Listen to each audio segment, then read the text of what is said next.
yang ke-8 daripada atas. Qala al-muallifu rahimahullahu ta'ala wa nafa'ana bi'ulumihi amin. Orang mati dalam kubur. Orang mati dalam kubur selepas daripada persoalan barzakh.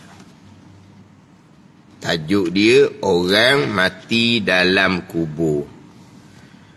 Orang mati dalam kubur ni selepas daripada persoalan barzakh. Dan wajib kita i'tiqad bahawasanya setengah daripada orang mati itu diazab akan orang yang mati, dan setengah daripada orang yang mati itu dinikmat akan setengah daripada orang yang mati. Dan setengah daripada azab kubur itu mengkapik.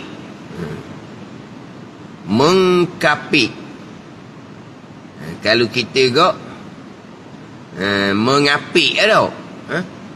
Mengapik ke mengkapik?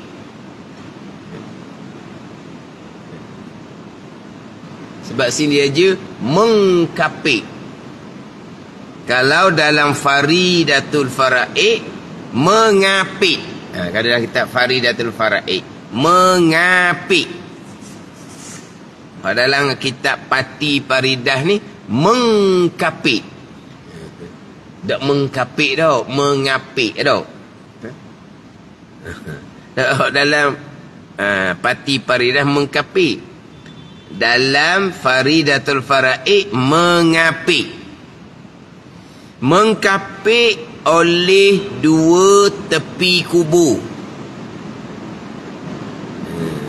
Mengkapik oleh dua tepi kubur hingga berselisih tulang rusuknya.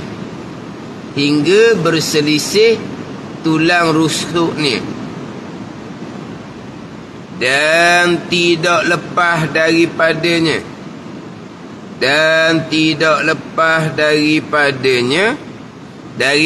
mengkapik itu, melainkan beberapa orang yang dikeluar daripadanya, yang dikecualikan daripadanya. Mana contohnya yang dikeluarkan daripadanya? Seperti orang yang baca Qul huwallahu ahad.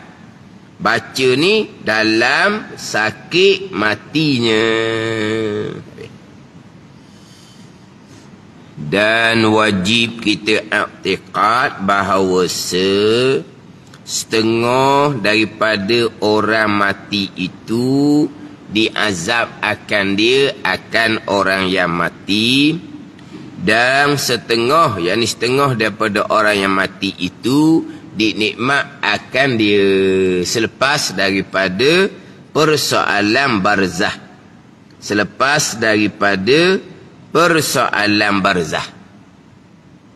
Hak bicara dahulunya, wajib kita i'tiqad apabila mati seseorang. Wajib kita i'tiqad apabila mati seseorang, mesti ditanya oleh malaikah Munkar dan Nakir. Mesti ditanya oleh malaikah Munkar dan Nakir. Kemudian selepas daripada persoalan Munkar dan Nakir ni pula, selepas daripada persoalan muka dan nakir ni. Setengah diazab akan dia, setengah dinikmat akan dia di alam barzakh selepas daripada selepas daripada persoalan muka dan nakir. Hak persoalan muka dan nakir itu satu pegangan. Orang mati akan ditanya oleh muka dan nakir di dalam kubur, kemudian dia boleh tanam. Itu satu pegangan. Kemudian selepas disoal, orang yang mati tadi ni setengah diazab akan dia dan setengah dinikmat akan ini. Satu pegangan yang lain pula.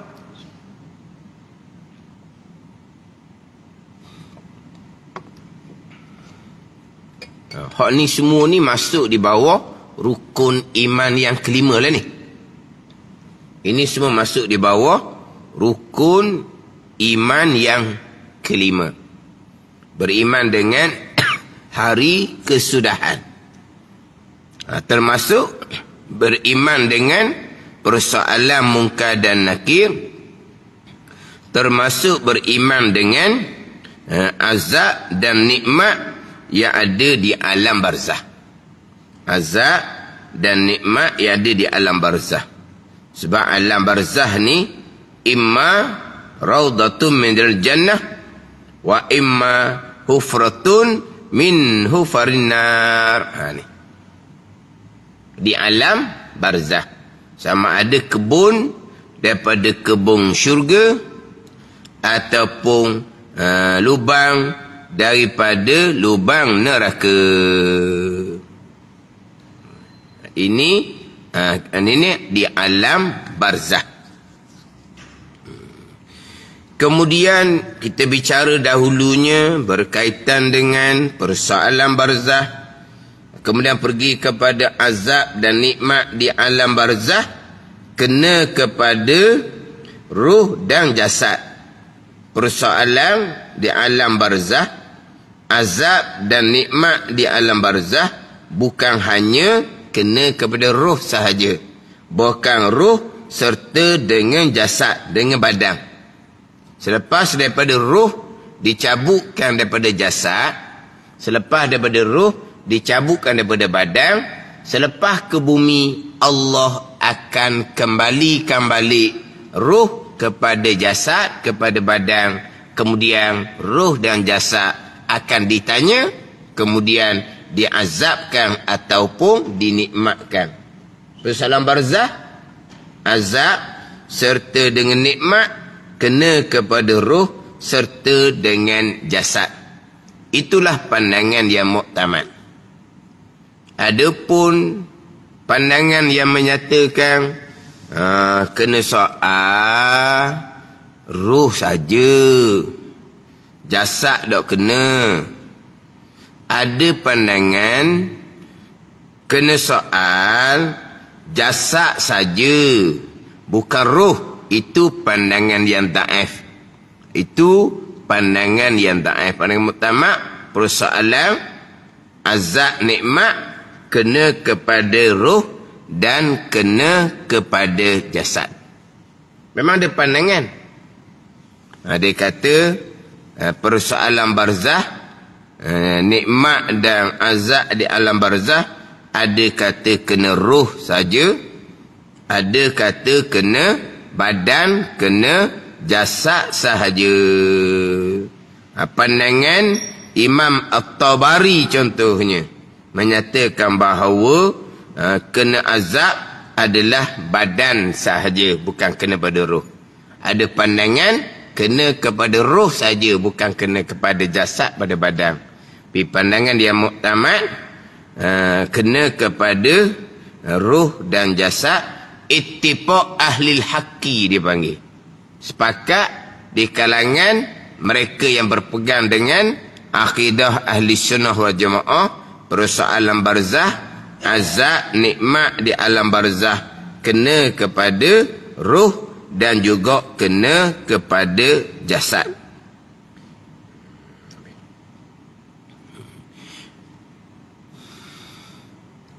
Dia berkait dengan azab ataupun nikmat di alam barzah. Azab ataupun nikmat di alam barzah.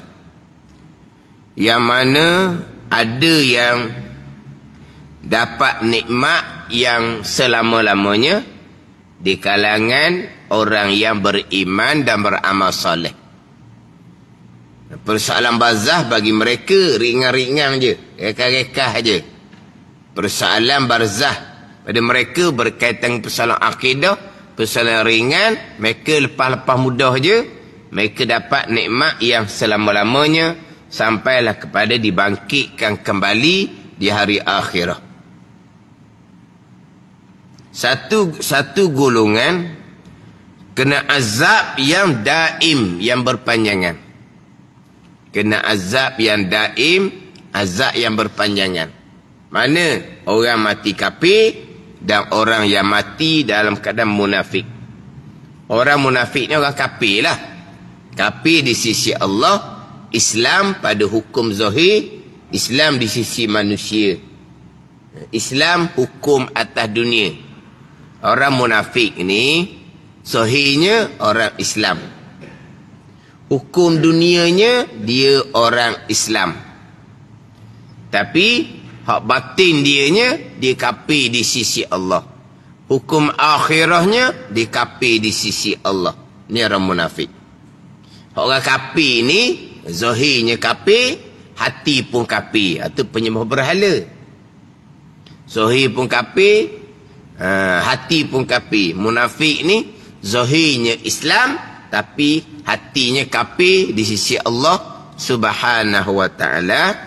Jadi orang yang mati kafir, orang yang munafik, orang mati kafir ni bukan hanya sepanjang hidup dia menyembah berhala, atau memanglah mati kafir.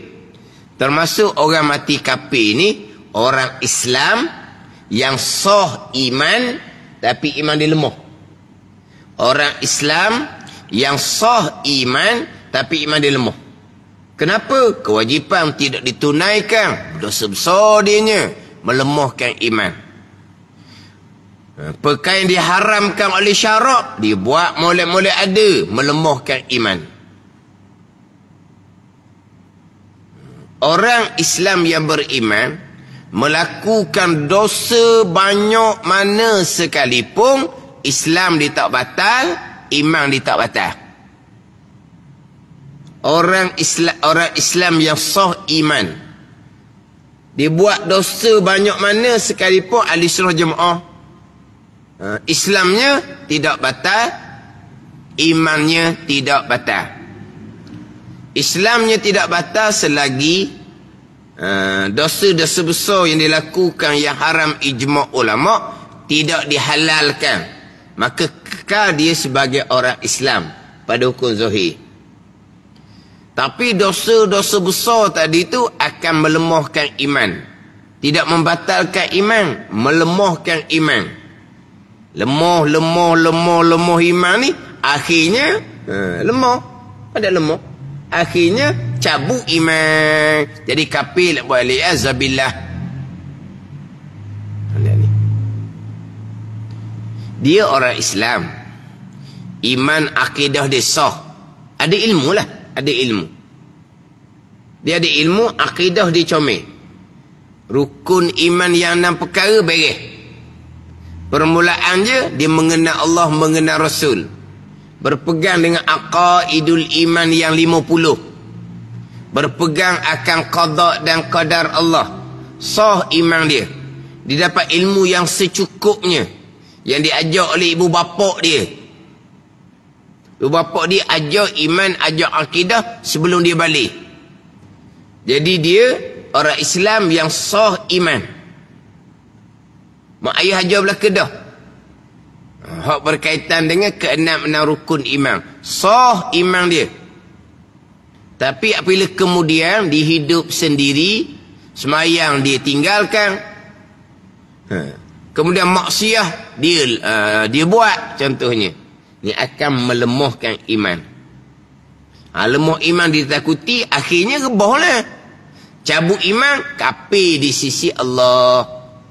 Tapi dosa-dosa besar tu tidaklah menyebabkan batal iman, tapi melemahkan iman.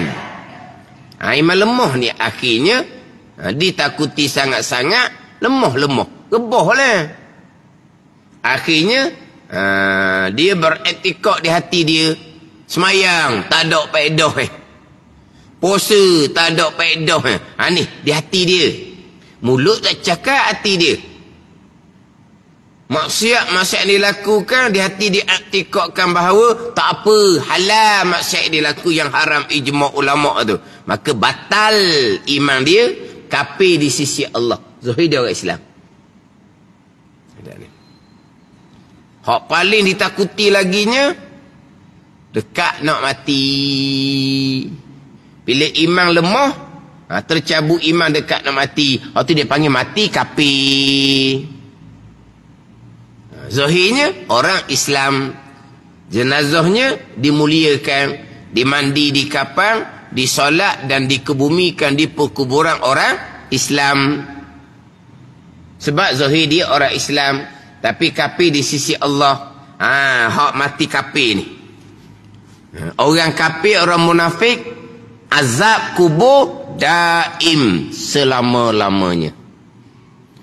Sampai dibangkitkan di mahsyar, azab pula. Selepas dihisap, dihumbang ke dalam neraka pula, kekal selama-lamanya. Hak alam barzah tu azab yang berpanjangan sampai kepada dibangkitkan di mahsyar. Di mahsyar pula azab yang berpanjangan, akhirnya dihisapkan. Bila dihisap, dicampur ke dalam neraka, kekal neraka selama-lamanya. Mana ni? Orang yang mati hal keadaan kafir ataupun munafik. Yang pertama tadi, orang mukmin yang soleh dapat nikmat yang berpanjangan lah di alam barzah, bangkit di mahsyar. Orang yang beriman dan soleh di mahsyar dalam keadaan nikmat, bukan dalam keadaan azab. Dihisapkan, akhirnya orang beriman dan soleh akan dimasukkan ke dalam syurga. Jadi satu, orang yang beriman dan soleh. Yang kedua, orang mati kafir, mati munafik. Yang ketiga. Jadi dia ada tiga golongan di alam barzah ni. Yang ketiga dipanggil usatul mukminin. Itu yang ketiga. Dia panggil usatul mukminin. Usatul mukminin ni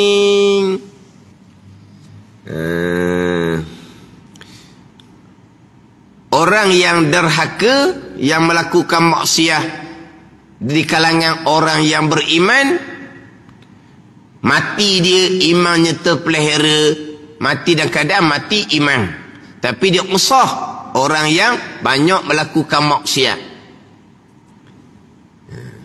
Orang yang banyak melakukan maksiat, iman dia lemah.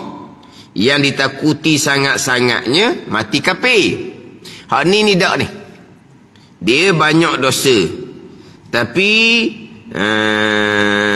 ketika khatimah kesudahan tu, iman dia dipelihara oleh Allah Subhanahu wa ta'ala, mati dalam iman. Tapi dosa dia banyak, maka dia azablah sekira dosa yang dilakukan. Maka diazab sekira-kira dosa yang dilakukan. Tapi di alam barzah ni akan diazab sekira-kira dosa yang dilakukan. Tapi dosa tu dia tak bertambah dah. Dosa tak bertambah, melainkan maksiat yang diasaskan kita hidup atas dunia. Itu dosa yang akan berpanjangan. Ni yang panggil dosa jariah ni, dosa yang berpanjangan ni. Ada ni. Tempat maksiat tu dia yang derma, dia yang sumbang duit. Selama mana tempat maksiat tu digunakan untuk melakukan maksiat, orang derma tu akan dapat dosa yang berpanjangan walaupun dia sudah mati. Ada ni. Yelah, orang derma masjid boleh pahala berpanjangan, betul lah.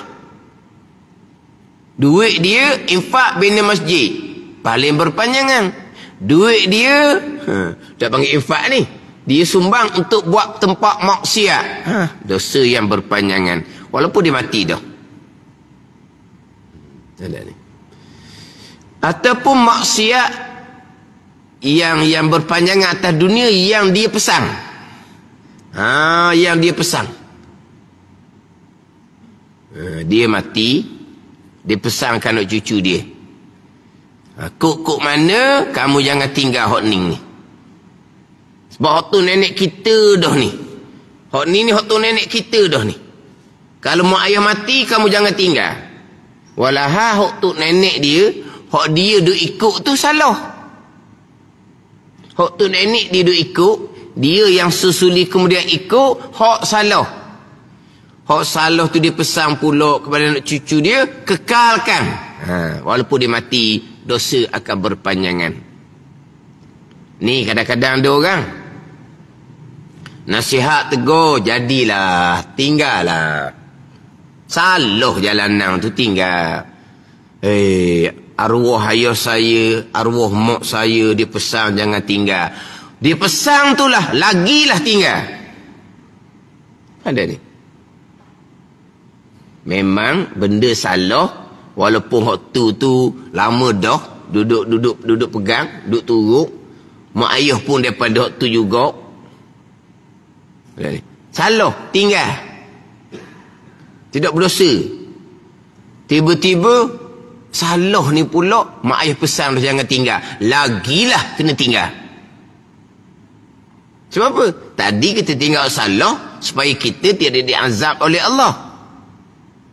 Yang kedua ni benda salah yang waktu dia pesan pula jangan tinggal, lagi dia kena tinggal sebab apa? Yang pertama nak lepas daripada Allah azab dia, yang kedua nak lepas daripada Allah azab hak mak ayah hak mati dah, yang pesan supaya kekalkan hak salah. Dua kalilah, dua sebab lah besar nak kena tinggal. Kalaulah benda salah tu yang dipesan, kena jagalah tu. Selain daripada tu, orang yang mati dosanya sudah terhenti, maka dosa dia banyak, dia akan diazab sekira dosa dia. Tapi dosa tidak bertambah, bukan dosa berkurangan. Kenapa dosa berkurangan? Kerana doa keampunan dosa dia oleh anak cucu dia.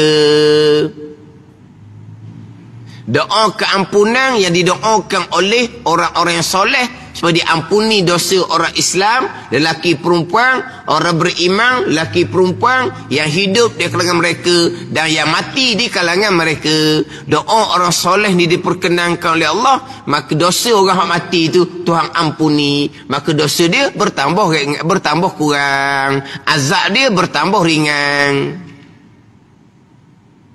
Mana ni? Azab dia bertambah ringan. Sekarang orang mukmin yang banyak dosa ni akan diazab di alam barzah. Sekiranya dosa dia sudah tidak bertambah, tapi dosa dia akan berkurangan dengan doa keampunan tadilah. Bila dosa dia berkurangan, azab dia bertambah ringan. Di masa yang sama pula, dosa berkurangan, di masa yang sama pahala bertambah. Pahala apa dia mati dah? Pahala ketaatan yang dilakukan oleh anak cucu boleh pahala sepenuhnya kepada orang mati. Ada ni. Dengan pahala bertambah, samalah juga azab akan diringankan. Itu pahala yang bertambah daripada anak cucu. Pahala yang bertambah daripada sedekah jariah pula. Pada ni. Jadi bila pahala bertambah, azab bertambah ringan. Akhirnya azab diangkat oleh Allah Subhanahu wa taala. Sebaliknya dia akan dapat nikmat di alam barzah. Azab diangkat yang pertama kerana doa keampunan daripada yang hidup. Azab diangkat kerana pahala dia bertambah banyak dengan amal ibadah yang dilakukan oleh anak cucu, dan juga pahala daripada sedekah jariah yang diinfak pada masa dia hidup. Siapa ni? Orang mukmin. Mati dah kena iman dia selamat, tapi dosa dia banyak. Tapi orang mukmin hak dosa banyak ni sangat-sangat ditakuti. Tercabut iman ketika nak mati, maka mati kafir, hak tu azab yang berkekalan. Orang mati kafir ni, wa'alaizabillah, orang Islam ni, yang asal dia beriman, tapi iman dia cabut pada masa nak mati, mati kafir, anak cucu dia, anak dia soleh belaka, anak dia jadi orang alim belaka, sikit pun dia tak dapat manfaat. Dia pula masa hidupnya banyak dia sedekah jariah infak. Bukan ada masjid, ada madrasah, duit dia sepenuhnya, sekalipun sedikit pun tak ada manfaat untuk dia pada mati. Kalau mati dia mati kafir, waliyazabillah. Pada ni, ini cerita bab kepentingan iman ni. Kepentingan iman.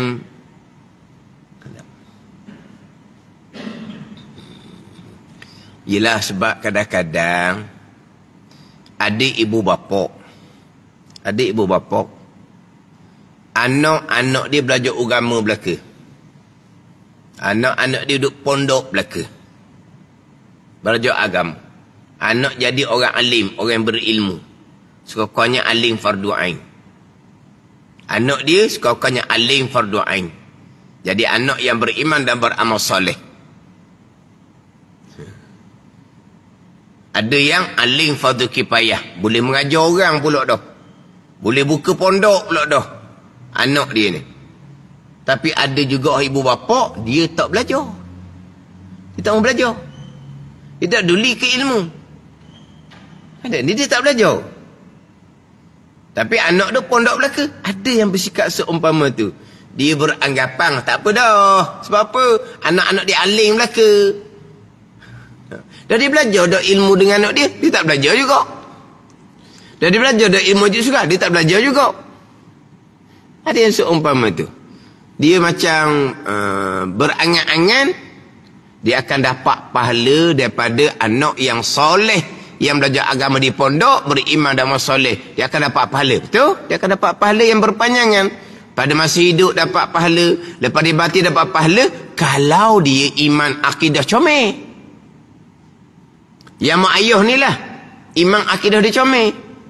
Tapi kalau masa dia hidup, iman akidah dia tak betul, awal-awal tak boleh pahala dah dianya.